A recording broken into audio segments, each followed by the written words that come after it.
Hi friends, എല്ലാവർക്കും പിക്ചോളം എഡ്യൂക്കേഷന്റെ പുതിയൊരു ക്ലാസ്സിലേക്ക് സ്വാഗതം. അപ്പൊ നിങ്ങൾക്ക് അറിയാവുന്ന പോലെ തന്നെ നമ്മുടെ SCRT സീരീസ്, പുതിയ SCRT സീരീസ് നമ്മൾ കണ്ടിന്യൂ ചെയ്യാണ്.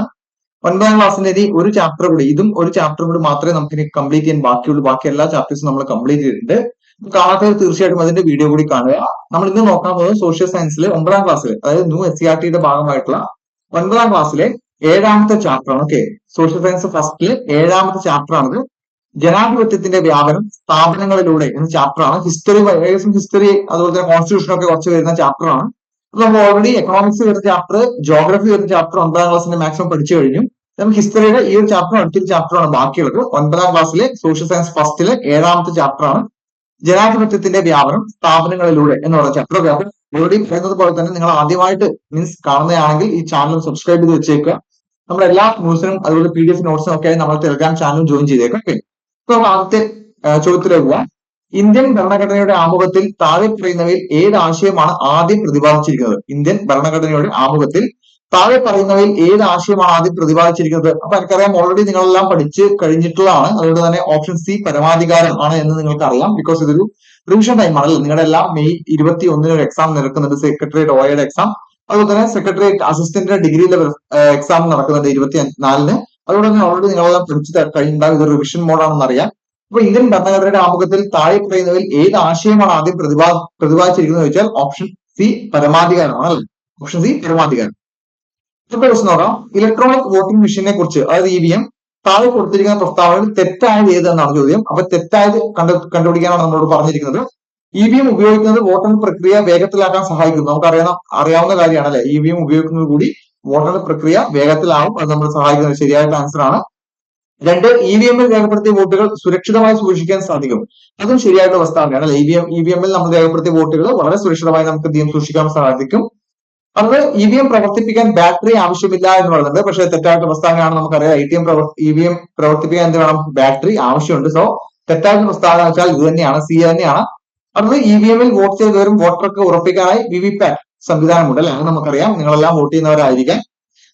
എന്തായാലും തീർച്ചയായിട്ടും വോട്ട് ചെയ്യുക. നമുക്ക് തെരഞ്ഞെടുപ്പ് അടുത്ത് തന്നെ വരാറുണ്ട്. അപ്പൊ EVM-ൽ വോട്ട് ചെയ്ത വിവരം വോട്ടർക്ക് ഉറപ്പിക്കാനായിട്ട് നമുക്ക് എന്ത് ചെയ്യും? VVPAT സംവിധാനമുണ്ട് അല്ലെ. നമ്മൾ ചെയ്ത ആൾക്ക് തന്നെയാണോ വോട്ട് വന്നിരിക്കുന്നത് അറിയാൻ വേണ്ടിയിട്ട് ഒരു പേപ്പർ കട്ട് ചെയ്ത് സ്ക്രീനിൽ തെളിയും, കട്ട് ചെയ്തിട്ട് ആ ബോക്സിൽ വീട് നമ്മൾ കണ്ടിട്ടുണ്ടല്ലോ. പിന്നെ എന്ത് ചെയ്യും?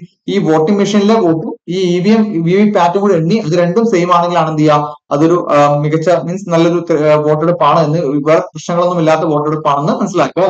അപ്പോൾ ഓപ്ഷൻ സി ആണ് വരിക. EVM പ്രവർത്തിക്കാൻ ബാറ്ററി ആവശ്യമില്ല എന്നത് തെറ്റായിട്ടുള്ള പ്രസ്താവനയാണ്. ഓക്കെ, അതുപോലെ താഴെ കൊടുത്തിരിക്കുന്ന പ്രസ്താവനകളിൽ ശരിയായി തിരഞ്ഞെടുക്കാനാണ്. വോട്ടിംഗ് യന്ത്രത്തിൽ ഒരു സ്ഥാനാർത്ഥിക്ക് മാത്രമേ വോട്ട് രേഖപ്പെടുത്താൻ സാധിക്കൂ. വോട്ടിംഗ് യന്ത്രത്തിൽ സ്ഥാനാർത്ഥികളുടെ പേരും ചിഹ്നവും ഉണ്ടാവും. വോട്ട് ചെയ്ത ശേഷം ബാലറ്റ് പേപ്പർ വോട്ടിംഗ് യന്ത്രത്തിൽ നിക്ഷേപിക്കുന്നു. തിരഞ്ഞെടുപ്പ് കമ്മീഷൻ രാഷ്ട്രീയ പാർട്ടികളുടെ ചിഹ്നങ്ങൾ നൽകുന്നില്ല. ഇപ്പൊ നമുക്കറിയാം വോട്ടിംഗ് യന്ത്രത്തിൽ ഒരു സ്ഥാനാർത്ഥിക്ക് മാത്രമേ വോട്ട് രേഖപ്പെടുത്താൻ സാധിക്കൂ അല്ലെ. അത് ശരിയായിട്ടുള്ള പ്രസ്താവനയാണോ? മീൻസ് ഒരു സ്ഥാനാർത്ഥി മാത്രമേ അവിടെ ഉണ്ടാവുകയുള്ളൂ? അല്ല, ഒരുപാട് സ്ഥാനാർത്ഥികൾ ഉണ്ടാവും അല്ലെ. അത് ശരിയായിട്ടുള്ള പ്രസ്താവനയല്ല, അത് തെറ്റായ പ്രസ്താവനയാണ് അല്ലെ. ഒരു സ്ഥാനാർത്ഥിക്ക് മാത്രമേ വോട്ട് രേഖപ്പെടുത്താൻ സാധിക്കൂ. പറയുമ്പോൾ നമുക്ക് ഒരു സ്ഥാനാർത്ഥിക്ക് മാത്രമേ വോട്ട് രേഖപ്പെടുത്താൻ സാധിക്കുമെന്നല്ല, ഒരു സ്ഥാനാർത്ഥി മാത്രമേ ഉണ്ടാവുകയുള്ളൂ എന്നാണ് പറഞ്ഞത്. തെറ്റായുള്ള പ്രസ്താവനയാണ്. മറ്റ് സ്ഥാനാർത്ഥികൾ മുതലുണ്ടാവും. ഓപ്ഷൻ ബി നോക്കിക്കേ. വോട്ടിംഗ് യന്ത്രത്തിൽ സ്ഥാനാർത്ഥികളുടെ പേരും ചിഹ്നവും ഉണ്ടാവും. അത് ശരിയായിട്ടുള്ള പ്രസ്താവനയാണോ? അത് ശരിയായിട്ടുള്ള പ്രസ്താവനയാണ് അല്ലെ. വോട്ടിംഗ് യന്ത്രത്തിൽ എന്തുണ്ടാവും? സ്ഥാനാർത്ഥികളുടെ പേരും ഉണ്ടാവും, അതുപോലെ ചിഹ്നവും ഉണ്ടാവും. ഓക്കെ, അടുത്തത് വോട്ട് ചെയ്ത ശേഷം ബാലറ്റ് പേപ്പർ വോട്ടിംഗ് യന്ത്രത്തിൽ നിക്ഷേപിക്കുന്നു. അത് ശരിയാണോ തെറ്റാണോ? വോട്ട് ചെയ്ത ശേഷം ബാലറ്റ് പേപ്പർ വോട്ടിംഗ് യന്ത്രത്തിൽ നിക്ഷേപിക്കുന്നു. ബാലറ്റ് പേപ്പർ വോട്ടിംഗ് യന്ത്രത്തിൽ നിക്ഷേപിക്കുന്നുണ്ടോ? അത് തെറ്റായിട്ടുള്ള പ്രസ്താവനയാണ്. വോട്ട് ചെയ്ത ശേഷം ബാലറ്റ് പേപ്പർ എന്ത് ചെയ്യുന്നില്ല? വോട്ടിംഗ് യന്ത്രത്തിൽ നിക്ഷേപിക്കുന്നില്ല. ഇത് തിരഞ്ഞെടുപ്പ് കമ്മീഷൻ രാഷ്ട്രീയ പാർട്ടികളുടെ ചിഹ്നങ്ങൾ നൽകുന്നില്ല എന്ന് പറയുന്നത് അത് തെറ്റായിട്ടുള്ള പ്രസ്താവനയാണ്. തിരഞ്ഞെടുപ്പ് കമ്മീഷൻ രാഷ്ട്രീയ പാർട്ടികളുടെ ചിഹ്നങ്ങൾ എന്തുണ്ട്? നൽകുന്നുണ്ട് അല്ലെ. അപ്പം അത് മൂന്നും എന്താണ്? ശരിയായ ഒറ്റൊന്ന് മാത്രമേ ഉള്ളൂ. ബി ആണ് വരുന്നത്. ഇവിടെ സി ഒരു ഡൗട്ട് വരണ്ട. വോട്ട് ചെയ്ത ശേഷം ബാലറ്റ് പേപ്പർ വോട്ടിംഗ് യന്ത്രത്തിൽ നിക്ഷേപിക്കും. നമ്മൾ അത് പണ്ടത്തെ, അതായത് ഈ സമയം അല്ലെങ്കിൽ പണ്ട് സമയത്ത് ബാലറ്റ് പേപ്പർ ഉപയോഗിക്കുന്ന സമയത്താണ് ഉള്ളത്. പക്ഷെ വോട്ടിംഗ് യന്ത്രം ഉപയോഗിക്കുന്ന സമയത്ത് നമുക്ക് അത് ഉപയോഗിക്കുന്നുണ്ട്. ഇപ്പൊ അതില്ല അല്ലെ. ബാലറ്റ് പേപ്പർ ഇല്ല. ബാലറ്റ് പേപ്പർ എപ്പോഴാണ്? വോട്ടിംഗ് യന്ത്രം ഇല്ലാത്ത സമയത്ത് വരുമ്പോഴാണ് ഉണ്ടാകുന്നത്. സോ ഓപ്ഷൻ ബി മാത്രമാണ് ഇവിടെ ശരിയായിട്ടുള്ള ആൻസർ. വോട്ടിംഗ് യന്ത്രത്തിൽ സ്ഥാനാർത്ഥികളുടെ പേരും ചിഹ്നവും ഉണ്ടാവുന്നതാണ് ശരിയായിട്ടുള്ള ഉത്തരം. ഓക്കെ, അപ്പൊ അടുത്ത് നോക്കാം. ദേശീയ സമ്മതിദായക ദിനമായി ആചരിക്കുന്ന ഏത് ദിവസമാണ്? ദേശീയ സമ്മതിദായക ദിനം നവംബർ 26 ആണോ, ഓഗസ്റ്റ് 15 ആണോ, നവംബർ 10 ആണോ, ജനുവരി 25 ആണോ? ഓപ്ഷൻ എ ആണ് ഇവിടെ ആൻസർ ആയിട്ട് വരിക അല്ലെ. ജനുവരി 25-നാണ് എന്ത് വരുന്നത്? ദേശീയ സമ്മതിദായക ദിനമായിട്ട് ആചരിക്കുന്നത്. ഓക്കെ, ദേശീയ സമ്മതിദായക ദിനമായിട്ട് ആചരിക്കുന്നത് ജനുവരി 25-ആണ്. ഓൾറെഡി PSC ചോദിച്ചിട്ടുള്ള ക്വസ്റ്റ്യൻ ആണ്. ഓക്കെ, അപ്പൊ അടുത്ത് നോക്കാം. 1950 ജനപ്രാതിനിധ്യ നിയമം എന്തുമായി ബന്ധപ്പെട്ടതാണ്? തെരഞ്ഞെടുപ്പ് കമ്മീഷൻ രൂപീകരണമാണ്, വോട്ടർമാരുടെ രജിസ്ട്രേഷൻ, മണ്ഡലങ്ങളുടെ അതിർത്തി നിർണയവുമാണോ, ഇലക്ട്രോണിക് വോട്ടിംഗ് മെഷീനുകളുടെ ഉപയോഗമാണോ, രാഷ്ട്രീയ പാർട്ടികളുടെ അംഗീകാരമാണോ? എന്തായാലും രാഷ്ട്രീയ പാർട്ടികളുടെ അംഗീകാരമല്ല എന്ന് നമുക്കറിയാം. കാരണം ഇലക്ട്രോണിക് വോട്ടിംഗ് മെഷീന്റെ ഉപയോഗമല്ല നമുക്കറിയാം. അതൊന്നും എന്തല്ല 1950 സമയത്ത് നടന്നിട്ടില്ല. തിരഞ്ഞെടുപ്പ് കമ്മീഷന്റെ രൂപീകരണമാണോ? അതിൽ ജനപ്രാതിനിധ്യ നിയമമാണ് ചോദിക്കുന്നത് അല്ലെ? ജനപ്രാതിനിധ്യ നിയമമാണ് ചോദിക്കുന്നത്. അതെന്താണ്? വോട്ടർമാരുടെ രജിസ്ട്രേഷനും മണ്ഡലങ്ങളുടെ അതിർത്തി നിർണയമാണ്. നിങ്ങൾക്ക് ഇത്തരം ക്വസ്റ്റ്യൻസിൽ ഉത്തരം അറിയില്ലെങ്കിൽ എന്ത് ചെയ്യാം? ഒരു ലോജിക് വെച്ചിട്ട് ആൻസർ കണ്ടെത്താൻ പറ്റും. 1950 ജനപ്രാതിനിധ്യ നിയമമാണ് ചോദിക്കുന്നത്. അപ്പൊ ജനപ്രാതിനിധ്യ നിയമം ചോദിക്കുമ്പോൾ എന്താണ്? വോട്ടർമാരുടെ രജിസ്ട്രേഷനും മണ്ഡലങ്ങളുടെ അതിർത്തി നിർണയമാണ് എന്ത് പറയുന്നത്? 1950 ജനപ്രാതിനിധ്യ നിയമം മീൻസ് എന്ത് ബന്ധപ്പെടുന്നത്. അടുത്ത് നോക്കാം. താഴെ കൊടുത്തിരിക്കുന്നവയിൽ ഏതാണ് ജനാധിപത്യത്തിന്റെ പ്രധാന ലക്ഷ്യങ്ങളിൽ ഒന്ന്? ഓക്കെ, ഏറ്റവും പ്രധാനപ്പെട്ട ജനാധിപത്യത്തിന്റെ ലക്ഷ്യങ്ങളിൽ ഒന്ന് ഏതെന്നാണ്? ഒരു പ്രത്യേക വിഭാഗത്തിന് മാത്രം അധികാരം നൽകുക. അതൊരു ജനാധിപത്യത്തിന്റെ ലക്ഷണമാണോ? ഒരിക്കലും അല്ല അല്ലെ? ഒരു പ്രത്യേക വിഭാഗത്തിന് മാത്രം എന്താണ് അധികാരം നൽകുന്നത് ജനാധിപത്യത്തിന്റെ രീതിയല്ല. എല്ലാ പൗരന്മാർക്കും തുല്യ അവസരവും പങ്കാളിത്തവും ഉറപ്പിക്കുക. അത് ശരിയായിട്ടുള്ള ആൻസർ ആണോ? അത് ശരിയായിട്ടുള്ള ആൻസർ ആണല്ലേ? ബി എന്തായാലും ഒരു ശരിയായിട്ടുള്ള ആൻസർ ആണ്. എന്താണ്? എല്ലാ പൗരന്മാർക്കും തുല്യ അവസരവും പങ്കാളിത്തവും ഉറപ്പിക്കുക എന്നത് ശരിയായിട്ടുള്ള ആൻസർ ആണ്. സി, തിരഞ്ഞെടുപ്പുകൾ നടത്താതിരിക്കുക. അതൊരു ജനാധിപത്യ പ്രക്രിയയിൽ നല്ല ചാൻസ് ആണോ? നല്ലൊരു പ്രാക്ടീസ് ആണോ? ഒരിക്കലുമല്ല. ജനാധിപത്യത്തിന്റെ ലക്ഷ്യവും അതല്ല. തിരഞ്ഞെടുപ്പുകൾ നടത്തണം എന്നാണ്. ഇവിടെ തിരഞ്ഞെടുപ്പ് നടത്താതിരിക്കുക തെറ്റായിട്ടുള്ള ആൻസർ ആണ്. ജനങ്ങളുടെ അഭിപ്രായങ്ങളെ അവഗണിക്കുക എന്ന് പറയുന്നത് ജനങ്ങളുടെ അഭിപ്രായങ്ങളെ മാനിച്ചുകൊണ്ട് മാത്രം എന്ത് ചെയ്യാൻ പറ്റുള്ളൂ? ഒരു ജനാധിപത്യത്തിൽ മുന്നേറാൻ സാധിക്കുള്ളൂ. സോ ഓപ്ഷൻ ബി ആണ് ഇവിടെ വരുന്നത്. എല്ലാ പൗരന്മാർക്കും തുല്യ അവസരവും പങ്കാളിത്തവും ഉറപ്പാക്കുക എന്നതാണ് ശരിയായിട്ടുള്ള ആൻസർ. ഓക്കെ, ദേശീയ മനുഷ്യാവകാശ കമ്മീഷൻ സ്ഥാപിതമായത് ഏത് വർഷത്തിലാണ്? അപ്പൊ സാധാരണഗതിയിൽ ഈ ഒരു മേഖല, അതായത് ദേശീയ മനുഷ്യാവകാശ കമ്മീഷൻ പോലുള്ള കമ്മീഷനുകൾ അവയുടെ സ്ഥാപിതമായ ഡേറ്റുകൾ, ആദ്യത്തെ മേധാവി ആരാണ്, ഇപ്പോഴത്തെ ആൾക്കാരാണ് തുടങ്ങിയ കാര്യങ്ങളൊക്കെ തീർച്ചയായിട്ടും പഠിച്ചിരിക്കണം. അപ്പൊ ഇത് ഓൾറെഡി നമ്മൾ SCERT ടെക്സ്റ്റ് ബുക്കിൽ ഉള്ളതുകൊണ്ട് മനുഷ്യാവകാശ കമ്മീഷനെ കുറിച്ചുള്ള ഡീറ്റെയിൽഡ് ആയ ക്ലാസ് നിങ്ങൾ തീർച്ചയായിട്ടും കണ്ടിരിക്കണം. ദേശീയ മനുഷ്യാവകാശ കമ്മീഷൻ സ്ഥാപിതമായത് ഏത് വർഷത്തിലാണ്? 1993. ഓക്കെ, ഈ ഇത് നോട്ട് ചെയ്ത് വെച്ചേക്കുക. 1993 ദേശീയ മനുഷ്യാവകാശ കമ്മീഷൻ സ്ഥാപിതമായത്. ദേശീയ മനുഷ്യാവകാശ കമ്മീഷൻ സ്ഥാപിതമായത് 1993. നമ്മുടെ നാഷണൽ ഹ്യൂമൻ റൈറ്റ്സ് കമ്മീഷൻ സ്ഥാപിതമാകുന്നത് എപ്പോഴാണ്? 1993 എന്ന കാര്യം ഓർമ്മിച്ചേക്കുക. ഓക്കെ, അടുത്ത ക്വസ്റ്റ്യൻ. താഴെ കൊടുത്തിരിക്കുന്നതിൽ ബന്ധപ്പെട്ട് ഏതാണ് മനുഷ്യാവകാശ സംരക്ഷണ നിയമവുമായി ബന്ധപ്പെട്ട ഒരു പ്രധാന ലക്ഷ്യം എന്ന് ചോദിക്കുന്നുണ്ട്. ഓപ്ഷൻ എ, രാജ്യത്തിന്റെ സാമ്പത്തിക വളർച്ച ഉറപ്പാക്കുക. അപ്പം ദേശീയ മനുഷ്യാവകാശ സംരക്ഷണ നിയമവുമായി ബന്ധപ്പെട്ട് രാജ്യത്തിന്റെ സാമ്പത്തിക വളർച്ച ഉറപ്പാക്കുന്നത് ശരിയായിട്ടുള്ള പ്രസ്താവനയാണോ? അതൊരിക്കലും ഒരു ശരിയായിട്ടുള്ള പ്രസ്താവനയല്ല. എല്ലാ പൗരന്മാർക്കും തുല്യ അവസരങ്ങൾ നൽകുക എന്ന് പറയുന്നത് എന്താണ്? മനുഷ്യാവകാശ സംരക്ഷണവുമായി ബന്ധപ്പെട്ട ഒരു പ്രധാന ലക്ഷ്യമാണോ? മനുഷ്യാവകാശ സംരക്ഷണ നിയമവുമായി ബന്ധപ്പെട്ട ഒരു പ്രധാന ലക്ഷ്യമല്ല എന്ത്? തുല്യ അവസരങ്ങൾ നൽകുക അതല്ലേ? ഇത് മനുഷ്യാവകാശ ലംഘനങ്ങൾ തടയുകയും ലംഘിക്കപ്പെട്ടവരുടെ അവകാശങ്ങൾ സംരക്ഷിക്കുകയും ചെയ്യുക. അപ്പൊ ഇതൊരു ചാൻസ് ഉള്ളതാണ്. എന്താണ്? അതാണ് ശരിയായിട്ട് വരിക. നമുക്ക് അടുത്ത ഓപ്ഷൻ കൂടി നോക്കാം. അന്താരാഷ്ട്ര ബന്ധങ്ങൾ ശക്തിപ്പെടുത്തുക. അതെന്തായാലും എന്തല്ല?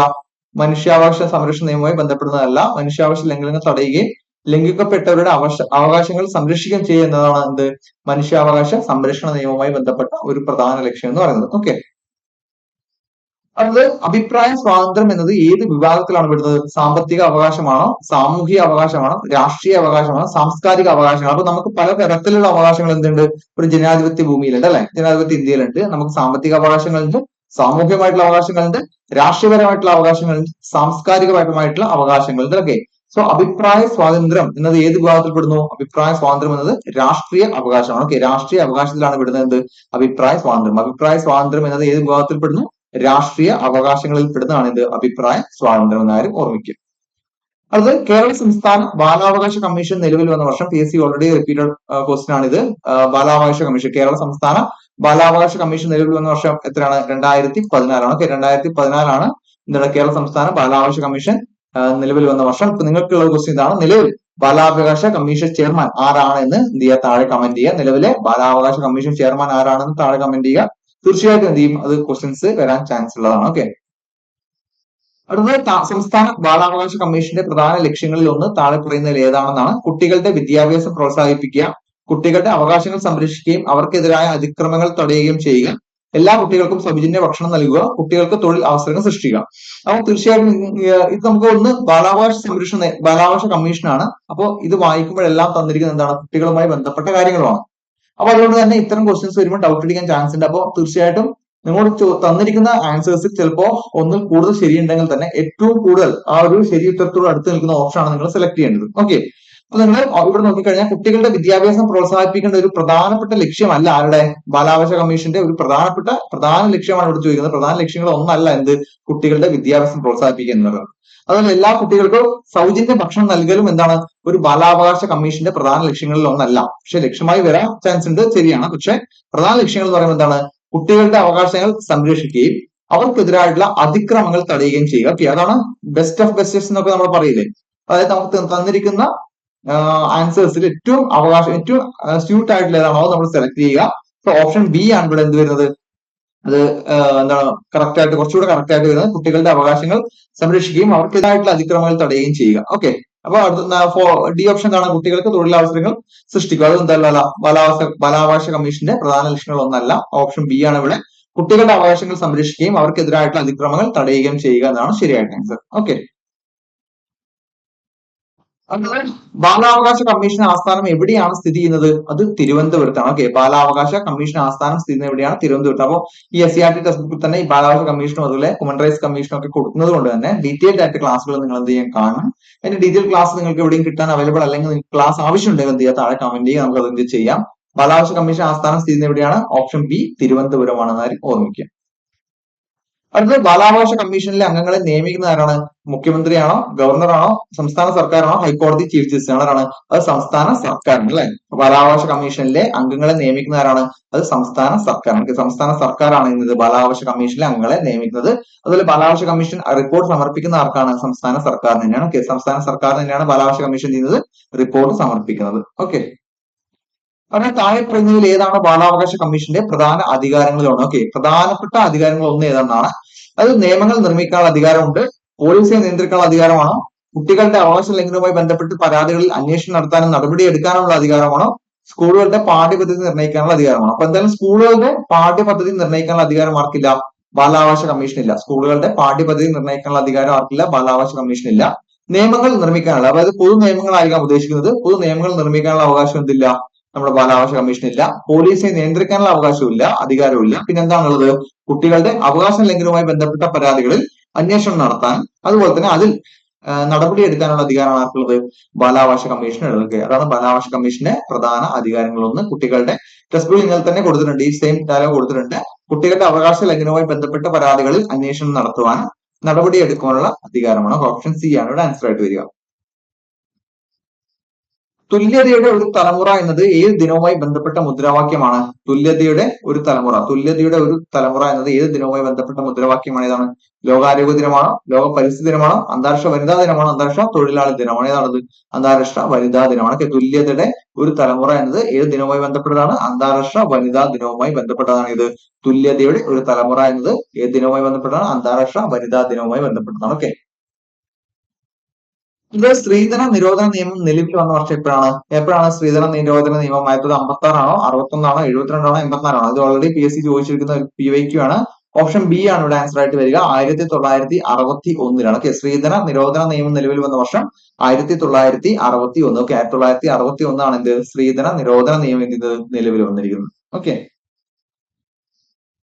ഗാർഹിക പീഡന നിരോധന നിയമം നിലവിൽ വന്ന വർഷം എപ്പോഴാണ്, ഇത് PSC ഓൾറെഡി ചോദിച്ചിട്ടുള്ളത്. ഈ ചാപ്റ്റേഴ്സിലെ പല ക്വസ്റ്റ്യൻസ് എന്താണ് ഓൾറെഡി PSC PYQ വന്നിട്ടുള്ളതാണ്. അപ്പൊ എന്തായാലും ഇങ്ങനെ ചാപ്റ്റർ കൂടി തന്നതോടുകൂടി നിങ്ങൾ എന്ത് ചെയ്യുക, തീർച്ചയായിട്ടും പഠിച്ചിരിക്കുക. ഗാർഹിക പീഡന നിരോധന നിയമം നിലവിൽ വന്ന വർഷം 2006 ആണ്. ഓപ്ഷൻ ബി 2006 ആണ്. ഗാർഹിക പീഡന നിരോധന നിയമം നിലവിൽ വന്ന വർഷം. ഓക്കെ, ഗാർഹിക പീഡന നിരോധന നിയമം നിലവിൽ വന്ന വർഷം 2006 ആണ്. ഗാർഹിക പീഡന നിരോധന നിയമം നിലവിൽ വന്ന വർഷം എപ്പോഴാണ്, 2006 ആണ്.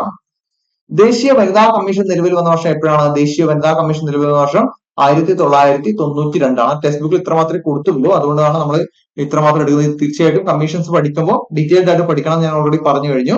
അപ്പം ദേശീയ വനിതാ കമ്മീഷൻ നിലവിൽ വന്ന വർഷം എത്രയാണ്, 1992 ആണ്. ഓപ്ഷൻ ബി ആണ് വരിക. 1992 ആണ് ഇത് ദേശീയ വനിതാ കമ്മീഷൻ നിലവിൽ വന്ന വർഷം. ദേശീയ വനിതാ കമ്മീഷനിലെ ആദ്യത്തെ അധ്യക്ഷ ആരായിരുന്നു, ജയന്തി പട്നായിക് ആണ്. ഓപ്ഷൻ സി ആണ് വരിക. ഇന്ദിരാഗാന്ധി അല്ല, പ്രതിഭാ പട്ടേൽ അല്ല, നിർമ്മല സീതാരാമൻ അല്ല, ഓപ്ഷൻ സി ആണ് വരിക. എന്താണ്, ജയന്തി പട്നായിക് ആണ് വനിതാ കമ്മീഷനിലെ, ദേശീയ വനിതാ കമ്മീഷനിലെ ആദ്യത്തെ അധ്യക്ഷ എന്ന് പറയുന്നത് ജയന്തി പട്നായിക് ആണ്. ഓപ്ഷൻ സി ആണ് ഇവിടെ ആൻസർ ആയിട്ട് വരിക. ആദ്യത്തെ അധ്യക്ഷ ആരാണ്, ജയന്തി പട്നായിക് ആണ്. ഓക്കെ, ദേശീയ വനിതാ കമ്മീഷന്റെ പ്രധാന ലക്ഷ്യങ്ങളിൽ ഒന്ന് താഴെ പറയുന്നതിൽ ഏതാണ്? സ്ത്രീകൾക്ക് വോട്ടവകാശം നൽകുക, സ്ത്രീകളുടെ അവകാശങ്ങൾ സംരക്ഷിക്കുകയും പ്രോത്സാഹിപ്പിക്കുകയും ചെയ്യുക, പുരുഷാധിപത്യ സമൂഹത്തെ പിന്തുണയ്ക്കുക, സ്ത്രീകളെ സാമ്പത്തികമായി പിന്നോട്ട് നയിക്കുക. അപ്പോൾ ദേശീയ വനിതാ കമ്മീഷനാണ്, ദേശീയ വനിതാ കമ്മീഷനാണ് പ്രധാന ലക്ഷ്യമാണ് ചെയ്യുന്നത്. എന്തായാലും സ്ത്രീകളെ സാമ്പത്തികമായി പിന്നോട്ട് നയിക്കുക ഒരു ലക്ഷ്യമായിരിക്കില്ല. പുരുഷാധിപത്യ സമൂഹത്തെ പിന്തുണയ്ക്കുക എന്ന് പറയുന്നതും ഒരു ലക്ഷ്യമായിരിക്കില്ല. സ്ത്രീകൾക്ക് വോട്ടവകാശം നൽകുക എന്തില്ല ഇതിന്റെ പ്രധാനപ്പെട്ട ലക്ഷ്യമല്ല. ഓൾറെഡി വോട്ടവകാശം ഉള്ള ഒരു രാജ്യമാണ് ഇന്ത്യയുടേത്. അപ്പോൾ സ്ത്രീകൾക്ക് വോട്ടവകാശം നൽകുക എന്ന പ്രധാനപ്പെട്ട ലക്ഷ്യമല്ല, മറിച്ച് എന്താണ്, സ്ത്രീകളുടെ അവകാശങ്ങൾ സംരക്ഷിക്കുകയും പ്രോത്സാഹിപ്പിക്കുകയും ചെയ്യും. ഓപ്ഷൻ ബി ആണ് ഇവിടെ ആൻസർ ആയിട്ട് വരുന്നത്. സ്ത്രീകളുടെ അവകാശങ്ങൾ സംരക്ഷിക്കുകയും പ്രോത്സാഹിപ്പിക്കുകയും ചെയ്യും. ഓപ്ഷൻ ബി ആണ് ഇവിടെ ആൻസർ ആയിട്ട്. ദേശീയ വനിതാ കമ്മീഷന്റെ പ്രധാന ലക്ഷ്യങ്ങൾ ഒന്നേതാണ്?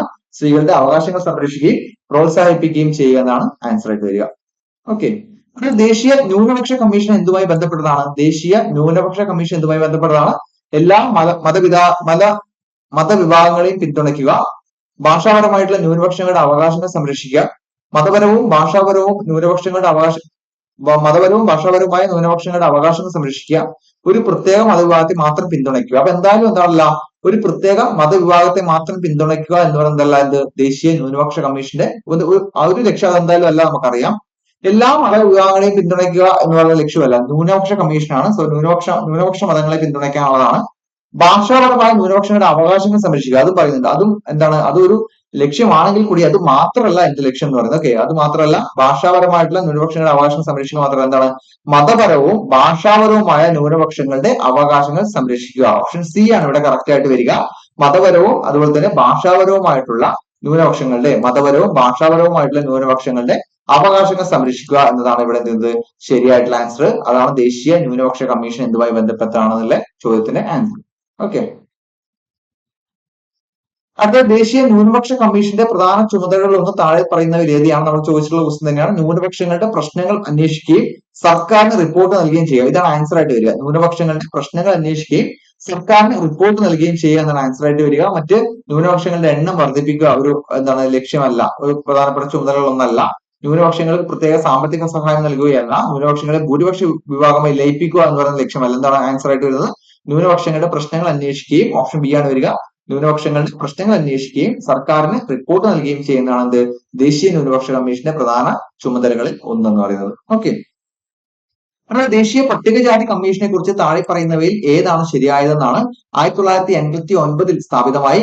ഒരു ചെയർപേഴ്സണും മറ്റ് 2 അംഗങ്ങളും ഉണ്ട്. സാമൂഹ്യ നീതിക്കും ശാക്തീകരണത്തിനും വേണ്ടിയുള്ള മന്ത്രാലയത്തിന് കീഴിലാണ് പ്രവർത്തിക്കുന്നത്. പട്ടികജാതിക്കാരുടെ അവകാശങ്ങൾ ലംഘിക്കപ്പെട്ടാൽ ശിക്ഷിക്കാൻ അധികാരമുണ്ട്. അപ്പൊ ശിക്ഷിക്കാൻ എന്തായാലും എന്തില്ല, ആർക്ക് അധികാരമില്ല? നമ്മുടെ ദേശീയ പട്ടികജാതി കമ്മീഷൻ അധികാരമില്ല. ഓപ്ഷൻ സി ആണ് ഇവിടെ ആൻസർ ആയിട്ട് വരിക. സാമൂഹ്യ നീതിക്കും ശാക്തീകരണത്തിനും വേണ്ടിയുള്ള മന്ത്രാലയത്തിന് കീഴിലാണ് എന്ത് പ്രവർത്തിക്കുന്നത്?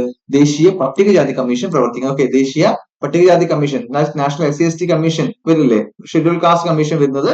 ദേശീയ പട്ടികജാതി കമ്മീഷൻ എന്താണ്, നമ്മുടെ സാമൂഹ്യ നീതിക്കും ശാക്തീകരണത്തിനും വേണ്ടിയിട്ടുള്ള മന്ത്രാലയത്തിന് കീഴിലാണ് എന്ത് ചെയ്യുന്നത്, പ്രവർത്തിക്കുന്നത്. ഓക്കെ, അത് എപ്പോഴാണ്? 1989 സ്ഥാപിതമായത്. അത് 1989 2000 വരുന്ന വർഷത്തിലാണ്. അത് എത്രയാണ് നിങ്ങൾ എന്ത് ചെയ്യുക, താഴെ കമന്റ് ചെയ്യുക. ഓൾറെഡി നിങ്ങൾ പഠിച്ചിട്ടുണ്ടാവും ഞാൻ വിചാരിക്കുന്നു. എന്തായാലും നിങ്ങൾക്ക് ഒരു ക്വസ്റ്റ്യൻ ആയിട്ട് ഇരിക്കട്ടെ.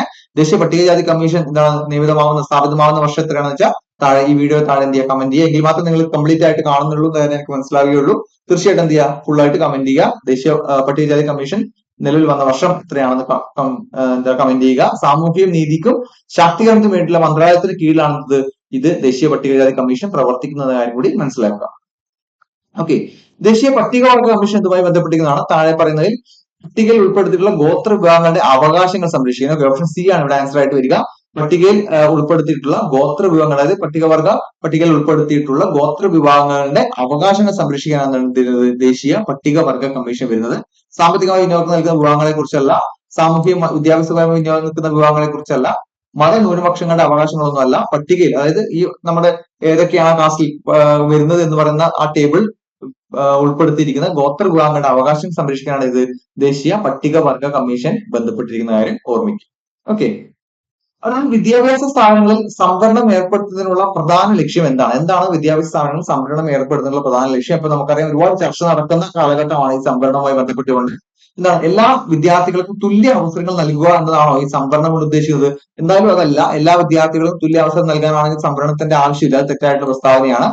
പിന്നോക്കം നിൽക്കുന്ന വിഭാഗങ്ങൾക്ക് വിദ്യാഭ്യാസത്തിൽ മതിയായ പ്രാതിനിധ്യം ഉറപ്പുവെക്കുക, അത് ശരിയായിട്ട് പ്രസ്താവനയാണ്. കാരണം നമുക്കിപ്പോ കാസ്റ്റ് വൈസ് നോക്കുകയാണെങ്കിൽ ഇപ്പോ SC ST അതുപോലെ OBC ഉണ്ട്, നമ്മുടെ മറ്റ് വിഭാഗങ്ങളുണ്ട്, മറ്റ് മതപരമായിട്ടുള്ള വിഭാഗങ്ങളുണ്ട്. അപ്പൊ അതിൽ എന്തൊക്കെ എന്താണ് ഇത്തരം സംവരണം ഏർപ്പെടുത്തിയാൽ മാത്രമേ അത്തരത്തിലുള്ള ആൾക്കാർക്ക് അല്ലെങ്കിൽ ഇവരുടെയും കൂടി വരണമെങ്കിൽ അല്ലെങ്കിൽ ഇവർക്ക് ഇത്ര സീറ്റുകൾ മാറ്റി വെച്ചാൽ അവർക്ക് മാത്രമായിട്ട് എന്ത് ചെയ്യാൻ പറ്റുള്ളൂ, ആ സീറ്റുകളിൽ അഡ്മിഷൻ എടുക്കാൻ പറ്റുള്ളൂ. അപ്പൊ അവരുടെ പ്രാതിനിധ്യം നമ്മൾ ഉറപ്പാക്കുകയാണ്. ഓക്കെ, ഇത് ഓപ്ഷൻ സി മെറിറ്റ് അടിസ്ഥാനമാക്കി മാത്രം പ്രവേശനം നൽകുക എന്നാണ്. മെറിറ്റ് അടിസ്ഥാനമാക്കി മാത്രം പ്രവേശനം നൽകാനാണെങ്കിൽ എന്തിന്റെ ആവശ്യമില്ല, ഇവിടെ സംവരണത്തിന്റെ ആവശ്യമില്ല എന്ന കാര്യം നമുക്കറിയാം.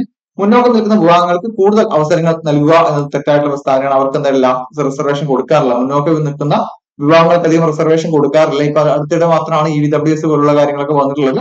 എന്താണ്, എല്ലാ പിന്നോക്കം നിൽക്കുന്ന വിഭാഗങ്ങൾക്ക് വിദ്യാഭ്യാസത്തിൽ മതിയായ പ്രാതിനിധ്യം ഉറപ്പിക്കാനാണ് എന്ത് ചെയ്യുന്നത്, സംവരണം ഏർപ്പെടുത്തുന്നത് എന്ന കാര്യം ഓർമ്മിക്കും. ഓക്കെ, അത് ദേശീയ പിന്നോക്ക വിഭാഗ കമ്മീഷൻ ഒരു എന്താണെന്ന് ചോദിച്ചാൽ എന്താണ്, നിയമപരമായിട്ടുള്ള സ്ഥാപനമാണോ, ഒരു ഭരണഘടനാപരമായിട്ടുള്ള സ്ഥാപനമാണോ, ഒരു സർക്കാർ വകുപ്പാണോ, ഇവയൊന്നും അല്ല എന്നാണ്. എന്താണ് ഒരു ദേശീയ പിന്നോക്ക വിഭാഗ കമ്മീഷൻ എന്ന് പറയുന്നത്, എന്താണ് ഒരു ഭരണഘടനാപരമായിട്ടുള്ള സ്ഥാപനം. ഓപ്ഷൻ ബി ആണ് വരിക. എന്താണ് ദേശീയ പിന്നോക്ക വിഭാഗ കമ്മീഷൻ എന്ന് പറഞ്ഞാൽ എന്താണ്, ഒരു ഭരണഘടനാപരമായിട്ടുള്ള സ്ഥാപനമാണ് എന്ന കാര്യം കൂടി ഓർമ്മിക്കുക. അടുത്തതായിട്ട് ദേശീയ പിന്നോക്ക വിഭാഗ കമ്മീഷനെ കുറിച്ചുള്ള താഴെ കൊടുത്തുള്ള പ്രസ്താവനകൾ ഏതാണ് ശരിയെന്നാണ്. പിന്നോക്ക വിഭാഗങ്ങളുടെ പ്രശ്നങ്ങൾ പഠിക്കാൻ മാത്രമുള്ള ഒരു താൽക്കാലിക സമിതിയാണോ ഇത്? ഒരിക്കലും അല്ല, അല്ല, തെറ്റായിട്ടുള്ള പ്രസ്താവനയാണ്. പിന്നോക്ക വിഭാഗങ്ങളുടെ ഇത് പഠിക്കാനുള്ള താൽക്കാലിക സമിതി, പിന്നോക്ക വിഭാഗങ്ങളുടെ പ്രശ്നങ്ങൾ പഠിക്കാനുള്ള താൽക്കാലിക സമിതി മാത്രമല്ല എന്ന കാര്യം ഓർമ്മിച്ചു വെക്കുക. അതുപോലെ തന്നെ പിന്നോക്ക വിഭാഗങ്ങളുടെ ലിസ്റ്റിൽ പുതിയ പേരുകൾ ചേർക്കാനോ നീക്കം ചെയ്യാനോ അധികാരം ഇല്ല എന്ന് പറയുന്നത് തെറ്റായിട്ടുള്ള പ്രസ്താവനയാണ്. കാരണം എന്താണ്, പിന്നോക്ക വിഭാഗങ്ങളുടെ ലിസ്റ്റിൽ പുതിയ പേരുകൾ ചേർക്കാനും അതുപോലെ തന്നെ നീക്കം ചെയ്യാനുള്ള എന്ത് ചെയ്യുന്നുണ്ട്, അധികാരം അവർക്കുണ്ട്.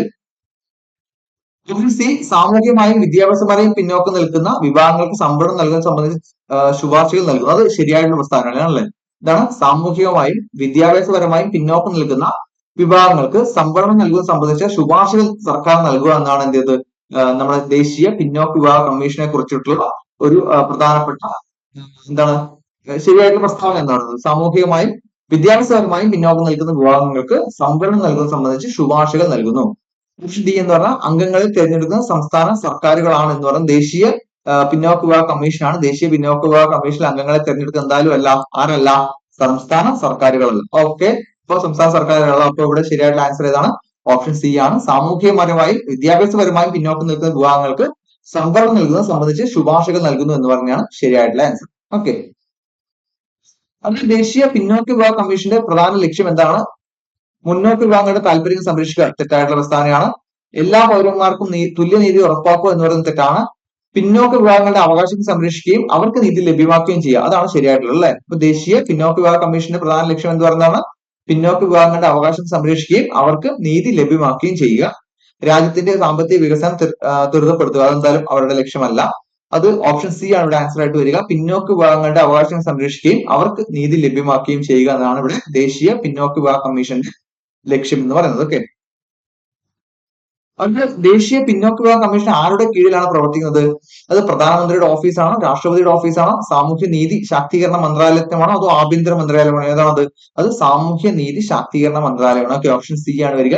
സാമൂഹ്യ നീതി ശാക്തീകരണ മന്ത്രാലയത്തിന്റെ കീഴിലാണ് എന്ത് പ്രവർത്തിക്കുന്നത്, ദേശീയ പിന്നോക്ക വിഭാഗ കമ്മീഷൻ പ്രവർത്തിക്കുന്നത്. ഓക്കെ, ദേശീയ പിന്നോക്ക വിഭാഗ കമ്മീഷൻ പ്രവർത്തിക്കുന്നത് സാമൂഹ്യ നീതി ശാക്തീകരണ മന്ത്രാലയത്തിന്റെ കീഴിലാണ് എന്ന കാര്യം കൂടി ഓർമ്മിക്കുക.